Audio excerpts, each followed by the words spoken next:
वो लोग अपनी इच्छा से भारतीय जनता पार्टी को उन्होंने ज्वाइन किया है। जी नायब जी की नीतियों से प्रभावित होकर भारतीय जनता पार्टी को ज्वाइन किया है।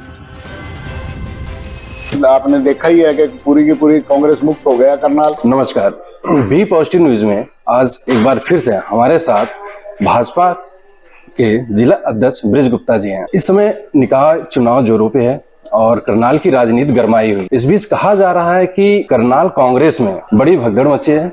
लगभग 300 के आसपास वरिष्ठ नेता और कार्यकर्ता कल ही पार्टी छोड़कर भाजपा का दामन थामा है। इसका सीधा सीधा आरोप कांग्रेस भाजपा जिला अध्यक्ष ब्रिज गुप्ता के ऊपर लगा रही है। आइए इन्हीं से ही जानते हैं कि एक किस तरीके से इसकी जिम्मेदारी लेते हैं या किस तरीके से इसके जिम्मेदार हैं। गुप्ता जी नमस्कार। पॉजिटिव न्यूज में कहा जा रहा कि कांग्रेस में बड़ी भगदड़ मची है और कल शाम को एक प्रेस वार्ता हुई थी जिसमें सीधा सीधा आरोप लगाया गया कि बाहुबल धनबल का उपयोग कर रही है भाजपा कांग्रेस को तोड़ने। देखो मैं बताता हूँ पांडे जी, उनके पास कुछ बचा तो है नहीं, और जो 40-40 साल से उनके कार्यकर्ता थे, उनके नेता थे, उन लोगों की अनदेखी हो रही थी। वो लोग अपने आप को अब सुरक्षित महसूस नहीं कर रहे थे। वो लोग अपनी इच्छा से भारतीय जनता पार्टी को उन्होंने ज्वाइन किया है। भारतीय जनता पार्टी माननीय नरेंद्र मोदी जी, मनोहर जी, नायब जी की आस्था, उनकी कार्यशैली को अपने ध्यान में रख के उस पर विश्वास जता के उन्होंने उनकी कार्यशैली को अपने सामने देखा है। जो 10 साल का कार्यकाल रहा है भारतीय जनता पार्टी की सरकार का, उनकी नीतियों से प्रभावित होके उन्होंने भारतीय जनता पार्टी को ज्वाइन किया है। और ये तो देखो बौखलाहट की निशानी है। जैसे दिल्ली में कांग्रेस का सुपड़ा साफ हो गया है, मध्य प्रदेश में, महाराष्ट्र में, राजस्थान में, हरियाणा में, सब जगह आप देख रहे हैं कि कांग्रेस मुक्त होता जा रहा है देश। और इसी तरह करनाल ने भी पहल की है। कांग्रेस के सभी वरिष्ठ जितने भी नेतागण भारतीय जनता पार्टी में आए हैं, हम उनका स्वागत करते हैं, उनका अभिनंदन करते हैं और वो अपने आप को सुरक्षित महसूस कर रहे हैं भारतीय जनता पार्टी में आके। कहा जा रहा था विधानसभा चुनाव से ही जो कार्यकर्ता नेता कांग्रेस के कल शामिल हुए भाजपा में, कहा जा रहा कि वो विधानसभा चुनाव से ही कांग्रेस से नाराज थे। तो क्या भाजपा के नेता उनसे उसी समय से संपर्क में थे कि हाल फिलहाल में संपर्क बना उनसे? वो उनका इंटरनल मामला था उस चुनाव में। उस चुनाव में तो वो अपना काम कर रहे थे, हम अपना काम कर रहे थे।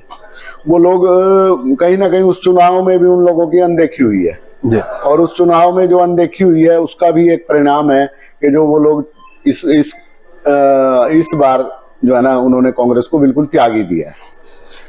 क्या क्योंकि जो लोग शामिल हुए हैं काफी वरिष्ठ नेता रहे, 40-50 साल तक लगातार वो कांग्रेस में कांग्रेस के लिए काम करते रहे, उनकी विचारधारा अलग रही है और भाजपा की विचारधारा अलग है। तो क्या वो जो होता है दो पार्टियों की विचारधारा, क्या वो दोनों मिलके मतलब आपस में विचारधारा छोड़ के भाजपा की विचारधारा में शामिल हो चुके हैं या अभी भी कोई मतभेद है उनके अंदर जो भाजपा में आए? उनमें कोई मतभेद नहीं है और उन्होंने अपने मन से भाजपा को स्वीकार किया है। और आप देखना कि भारतीय जनता पार्टी में उनको पूरा सम्मान मिलेगा और उनके लिए हर टाइम हर जगह भारतीय जनता पार्टी का प्रत्येक जो भी पुराना कार्यकर्ता है उनको सम्मान से ही उनके साथ व्यवहार करेगा और उनका सम्मान में कोई कमी नहीं आएगी। ये बात उन्होंने पूरा कल के कार्यक्रम में आप लोगों ने देखा होगा कि वो पूरे मतलब दिल से सब लोग अपने आप से उन्होंने भारतीय जनता पार्टी को स्वीकार किया। पार्टी ने क्या कोई वादा भी किया उनसे?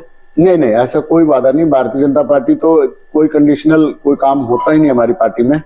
और सब लोग मतलब मैं आपको बार बार कह रहा हूँ कि सब लोग अपने दिल से आए हैं। सब लोग आप उनसे बात कर सकते हैं। किसी भी जो भी लोग नेता जो भी आए हैं, हमारे साथी भाई जो भी आए हैं जिन्होंने ज्वाइन किया, आप किसी के पास भी जाओ, आपको वो अपने आप अपना वक्तव्य रखेगा, आपको बताएगा। आज शायद उन्होंने 3 बजे प्रेस कॉन्फ्रेंस भी रखी है। आज वो 3 बजे प्रेस कॉन्फ्रेंस भी करेंगे इसी बात को लेकर जो आरोप उन पे लगे हैं। तो उसका भी खुलासा करेंगे कि किस तरह के आरोप लगाए हैं, किस वजह से आरोप लगाए हैं। तो वो बताएंगे कि भाई उनके साथ क्या क्या हुआ कांग्रेस पार्टी में।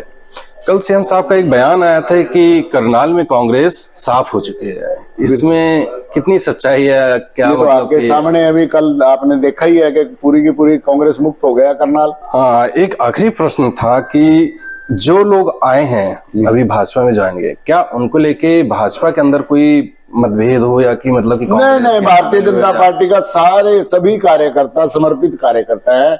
उनके लिए पार्टी माँ है वो अपनी पार्टी में जो परिवार में जो लोग आते हैं उसका स्वागत करते हैं। परिवार बड़ा हो रहा है तो सबने सहज स्वीकार किया। और भारतीय जनता पार्टी के सभी कार्यकर्ता कल कार्यक्रम में थे। जब कर्ण कमल में कार्यक्रम था, माननीय मुख्यमंत्री जी थे, हमारे करनाल के विधायक जगमोहन आनंद जी थे और हमारे जिला के प्रभारी थे भारत भूषण जोयल जी, सभी लोग वहां उपस्थित थे। भारतीय जनता पार्टी के सभी वरिष्ठ कार्यकर्ता भी वहां थे, वरिष्ठ नेता भी वहां थे, शशिपाल मेहता जी वहां थे, हमारे सारे चेयरमैन वहां थे, पार्टी के सब पदाधिकारी वहां थे, तो सबने स्वागत किया उनका।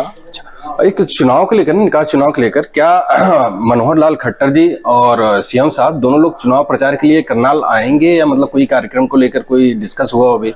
नहीं, अभी कोई ऐसा, कल आए थे माननीय मुख्यमंत्री जी, कल पहला उनका दौरा था करनाल में, और पहला ही दौरा आप देखो कि कितना उत्साह था लोगों में। तो माननीय मुख्यमंत्री का भी जैसे कोई कार्यक्रम, अभी हमारे पास कोई सूचना नहीं आई है, माननीय मनोहर लाल जी की भी कोई सूचना नहीं आई है, जैसे कोई कार्यक्रम जरूर रहेंगे, अगर जैसे सूचना आएगी तो तब पता लग पाएगा। बहुत बहुत धन्यवाद आपका बी पॉजिटिव न्यूज में बात करने के लिए।